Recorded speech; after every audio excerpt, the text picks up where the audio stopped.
अस्सलाम वालेकुम class. Last lecture में जैसे मैंने HTML की थ्योरी आपको पढ़ाई थी और बताया था कि HTML के अंदर कौन कौन सी लिस्ट होती है, किस तरह से हम लिस्ट को इम्प्लीमेंट कर सकते हैं, कितनी तरह की इम्प्लीमेंटेड लिस्ट होती है, मतलब कितनी तरीके से हम लिस्ट को इम्प्लीमेंट कर सकते हैं। तो हमने 4 लिस्ट के बारे में पढ़ा था। इस लेक्चर के अंदर हम उन चारों को इम्प्लीमेंट करके देखेंगे कि किस तरह से हम HTML के अंदर या अपने वेब पेज के अंदर लिस्ट क्रिएट कर सकते हैं और इस लिस्ट को क्रिएट करने के बाद हम किस तरह से उसको डिस्प्ले करा सकते हैं। तो आज आके हम इस लेक्चर में आगे यही देखेंगे।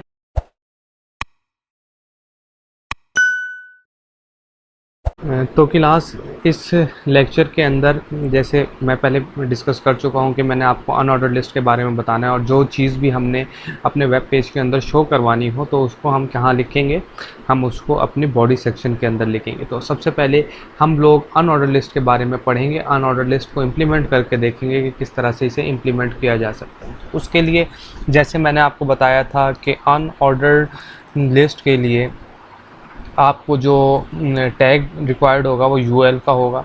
यूएल, अब मैं इसके अंदर 5 आइटम फ़र्ज़ किया, लेट्स सपोज के 5 आइटम रख रहा हूँ तो लिस्ट आइटम होता है, लिस्ट आइटम, और उसके बाद इसको बैक करके लिस्ट आइटम कर दिया। ठीक है, यानी कि इसके अंदर मैं कुछ भी लिख सकता हूँ। अब मैं इसके अंदर लिख रहा हूँ BSCS, लेट्स सपोज BSCS कर लिया और इसी को ही मैं 5 दफ़ा कॉपी कर लेता हूँ। Ctrl+C, Ctrl+V, ये मैंने 5 दफ़ा कर लिया और अब मैं अपनी अनऑर्डर्ड लिस्ट को का टैग जो है वो क्लोज़ करने के लिए UL प्रेस कर देता हूँ। तो ये ख़त्म हो गया। अब इसको मैं चेंज कर देता हूँ, BSIT कर दिया, फ़र्ज़ किया BS आर्टिफिशियल इंटेलिजेंस कर दिया, डाटा साइंस कर दिया और BS लेट्स सपोज बायोइन्फॉर्मेटिक्स कर दिया BI। तो अब मैं इसको डिस्प्ले करके देखता हूँ क्या आता है। आप देख लें मेरे पास 5 अलग अलग जो मैंने वहाँ पे किया था, अनऑर्डर लिस्ट बनाई थी, वो बन चुकी है। अब इसी को मैं स्केयर करना चाहता हूँ। फ़र्ज़ किया मैं टाइप करूँगा स्केयर, तो होती है कि नहीं होती। सबसे पहले मैं एक चीज़ करके देखता हूँ, type equal to SQUARE, square किया। देखें अब क्या होगा, मैंने Ctrl+S प्रेस कर लिया, यानी कि सेव कर लिया, कोई चेंज नहीं आया। अब मैंने इसे चेंज करना है, तो चेंज करने के लिए मैं इसको स्मॉल में करूँगा, यानी कि जो भी टाइप यहाँ पे लिखूँगा वो होगी स्क्वायर से होगी, मतलब स्मॉल से होगी। तो अब मैंने किया, स्क्वायर में हो गया। तो इस तरह से आप अनऑर्डर लिस्ट को इम्प्लीमेंट कर सकते हैं। अभी ही इसी के अंदर मैं ऑर्डर लिस्ट को इम्प्लीमेंट करके देखता हूँ। ऑर्डर लिस्ट, ठीक है, बिल्कुल उसी तरह से है। OL, यहाँ पे OL और यहाँ पे मैं फ़र्ज़ किया आई कर देता हूँ। इसे करके देख लेते हैं क्या बनता है। 1 2 3 4 5, ठीक है। इसी तरह मैं यहाँ पे नंबर कर देता हूँ, इसको मैंने करके देखा, ये नंबर हो गए। इसी तरह मैं इसको स्मॉल ए करके देख लेता हूँ। मतलब मेरी मर्ज़ी है कि मैं इसको टाइप्स कहाँ से स्टार्ट करूँ। एक और चीज़ भी हमने देखी थी। अब मैं फ़र्ज़ किया 1 से कर रहा हूँ, स्टार्ट कहाँ से हुई, स्टार्ट कहाँ से हो, स्टार्ट ये 3 से हो। तो अब देखते हैं कि 3 से स्टार्ट होता है। अभी आप देखें 3 4 5 6 7 स्टार्ट हो चुका है। तो इस तरह से आप अनऑर्डर्ड और ऑर्डर्ड लिस्ट को क्रिएट कर सकते हैं। तो ये चीज़ थी अनऑर्डर्ड और ऑर्डर्ड लिस्ट के बारे में।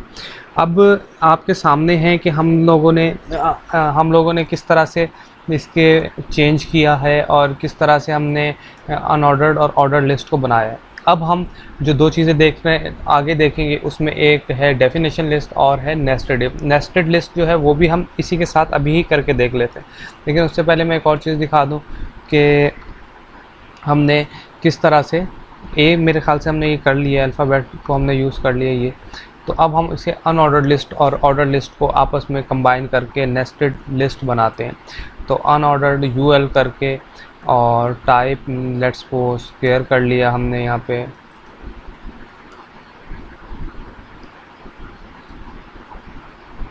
और ये UL ही हो गया।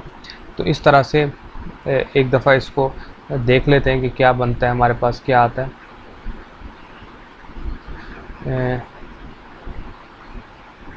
अनऑर्डर लिस्ट हमारे पास ऐसे आ गई।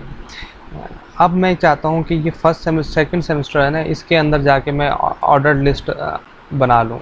ओ एल यहाँ से स्टार्ट करता हूँ, ठीक है।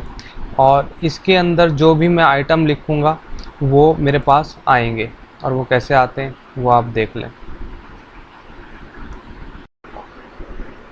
ऑर्डर लिस्ट के अंदर मैं फिर फ़र्ज़ किया फ़िलहाल वो नहीं लिखता। इसके अंदर मैं सिर्फ ऑर्डर लिस्ट लिखी, मतलब वो नहीं लिख रहा से मुराद ये कि मैं इसकी टाइप नहीं लिखता कि कहाँ से ये करना है। अब मैं इसका लिस्ट आइटम स्टार्ट करता हूँ। लिस्ट आइटम यहाँ पे मैंने किया फर्स्ट सेमेस्टर फर्स्ट, और इसको मैंने क्लोज़ कर दिया लिस्ट आइटम, ठीक है। तो ये इस तरह से हो जाएगा। इसे यहाँ पे ख़त्म करते हैं, ये कंट्रोल वी, और ये ओ एल यहाँ पे क्लोज़ कर देते हैं। ओ एल क्लोज़ कर दिया। तो इसको मैं सेकंड सेमेस्टर कर देता हूँ ताकि हमें समझ आ जाए, और ये थर्ड सेमेस्टर कर देता हूँ। इसे मैंने सेव कर दिया, कंट्रोल एस प्रेस किया, और जब मैंने शो करवाया तो वो इस तरह से शो हो रहा है। ये नेस्टेड लिस्ट बन गई है। तो इस तरह से हम इसको नेस्टेड लिस्ट बना सकते हैं, जैसे आपके सामने क्लियर। अच्छा, अब मैं इसकी टाइप भी चेंज करना चाहूँ। अब मैं कहता हूँ टाइप इक्वल टू, हम लेट्स सपोज आई कर देते हैं। आई से मुराद ये है 1 2 3, ठीक है। तो ये रोमन के अंदर आ गया है।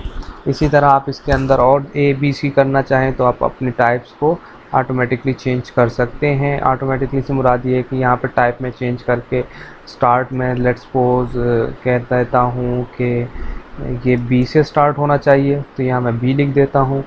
तो हम देख लेते हैं आउटपुट क्या आएगी। तो ये आप देख लें कि बी से इस तरह से स्टार्ट हो रहा है, बल्कि ये इस पर इम्प्लीमेंट नहीं हो रहा, जबकि ये सिर्फ स्टार्ट होता है। अगर मैं फ़र्ज़ किया कि यहाँ पे 1 कर देता हूँ, टाइप ये है, और 3 से स्टार्ट हो, अब देखते हैं कि ये क्या बनता है। तो ये 3 4 5 से, यानी कि ये हमें पता चला कि जो अल्फ़ाबेट्स हैं उसका असर नहीं पड़ रहा इसके ऊपर, यानी कि टाइप स्टार्ट के ऊपर कि कहाँ से स्टार्ट होना है। ये सिर्फ नंबर्स के ऊपर स्टार्ट हो सकता है। इसी तरह आप ऑर्डर लिस्ट को और से करना चाहें तो इसी को आप कॉपी पेस्ट करें कंट्रोल सी, या हम इसी को ही अनऑर्डर लिस्ट के अंदर चेंज करना चाहें तो वो भी अभी कर लेते हैं। टाइप तो वही रहेगी। इसको हम स्क्वायर कर लेते हैं, स्क्वायर तो है पहले, तो इसको डिफ़ॉल्ट पे रहने देते हैं। जब इसको डिफ़ॉल्ट पे रहने देंगे तो यू एल कर लें इसे, और इसे भी यू एल कर लें। अब डिफरेंस क्रिएट करने के लिए हम इसे फोर्थ सेमेस्टर कह देते हैं, इसे फिफ्थ सेमेस्टर कह देते हैं, इसे सिक्स्थ सेमेस्टर कह देते हैं। तो ये इस तरह से हमारे पास फोर्थ फिफ्थ सिक्स्थ ये अलग से एक और हमारे पास क्रिएट हो जाता है। इस तरह से हम जाके अपना अनऑर्डर्ड और ऑर्डर लिस्ट के नेस्टेड लिस्ट बना सकते हैं, नेस्टिंग लिस्ट बना सकते हैं, और जो हमने इस लेक्चर में बना के भी देखी। अब जो हमारे पास डेफिनेशन लिस्ट है वो करके देख लेते हैं कि डीएल किस तरह से बनाते हैं।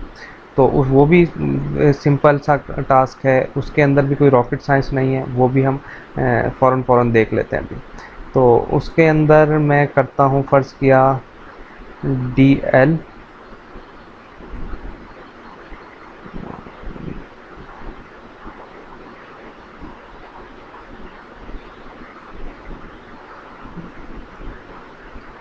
और डेफिनेशन आइटम डी आई, फ़र्ज़ किया बी एस सी एस, और ये ख़त्म हो गया डी आई। इस तरह से ये ख़त्म है। और इसके बाद डी डेफिनेशन डिस्क्रिप्शन है डी डी, तो मैं करता हूँ बी एस कंप्यूटर साइंस, सही, और इसको हम डी डी कर लेते हैं, और इसको हम करते हैं क्लोज़ डी एल के साथ, और इसे शो करवा के देखते हैं कि ये क्या होता है। ये आपके सामने बी एस सी एस अलग से आ गया। इसके अंदर अगर हम और करना चाहें, मतलब मैं चाहता हूँ कि इसके अलावा और भी मैं वो कर लूँ। एक चीज़ मैं यूएल मिटाना भूल गया था, इसको रिमूव किया। मैं और भी एलिमेंट्स डालना चाहूँ इसके अंदर तो मैं इजीली डाल सकता हूँ। उसके लिए मुझे डीएल दोबारा लिखने की ज़रूरत नहीं होगी। मैं इसी को कॉपी करता हूँ और मैं आगे चलता हूँ। तो यहाँ पे मैं इंफॉर्मेशन टेक्नोलॉजी फ़र्ज़ किया, BS इंफॉर्मेशन टेक्नोलॉजी ये कर लिया और BSIT कर दिया। तो इस तरह से ये होता है। अब यहाँ पे आप देख सकते हैं कि BSIT BSCS ये अलग से एक लिस्ट बनी हुई आ जाती है। इसे तो हम डेफिनेशन लिस्ट या डेफिनेशन लिस्ट बोलते हैं। अब हमने चारों तरह से हमने जो थी लिस्ट वो बना के देखनी है, जिसमें अनऑर्डर्ड, ऑर्डर्ड, डेफिनेशन लिस्ट और नेस्टेड लिस्ट शामिल है। तो अभी तक आज के लेक्चर के लिए इतना ही है और आगे के आप लेक्चर्स को फॉलो करते रहें ताकि आप लोगों को आसानी हो, आप लोगों को समझ आता रहे कि किस तरह से काम करना है। और इतने कोई मुश्किल नहीं है ये सारा कुछ, ये बिल्कुल आसान सा है। आप लोग थोड़ा सा काम करेंगे बल्कि फ्री टाइम के लिए तो बहुत ही अच्छा है कि आप अपना वेब पेज बनाएं, अपना वेब पेज बना के अपलोड करें। जिसको मैंने अपलोड करने का तरीका जो है वो पहले पिछले लेक्चर में बता दिया था कि डिस्क्रिप्शन में है। इसकी डिस्क्रिप्शन में भी मैं लेक्चर अपलोड वेबसाइट अपलोड करने का जो वे है वो बता देता हूँ। फिर आप लोगों का अपना अपना लिंक होगा और अपने लिंक के ज़रिए आप एक दूसरे का जो शेयर कर सकते हैं। यूआरएल जब शेयर करेंगे तो आपका जो लिंक है वो शेयर होगा, तो फिर आप अपना वेब पेज एक दूसरे को शो करा सकते हैं। इस तरीके से आप चलें, अपना इंटरेस्ट क्रिएट करें, इंटरेस्ट बनाएं ताकि आप लोगों को आसानी रहे फ्यूचर के लिए भी। आज के लिए इतना ही है और आगे वाले लेक्चर्स के अंदर जो हम देखेंगे वो टेबल्स हैं। टेबल्स को हम किस तरह से इम्प्लीमेंट करते हैं वेब पेज के अंदर। तो टेबल्स का एक अलग से टैग होता है, ये सब कुछ हम आगे वाले लेक्चर के अंदर देखेंगे। और उसी के अंदर हम ये भी देखेंगे कि हमने किस तरह से टेबल्स के अंदर टेक्स्ट को लिखना है, इमेजेस को लिखना है। अब तक के लिए इतना ही। लेक्चर्स को फॉलो करते रहें, चैनल को सब्सक्राइब कर दें और बेल आइकन को प्रेस कर दें ताकि हर आने वाली वीडियो का आपको पता चल सके और आप उसको फॉलो कर सकें। Thank you.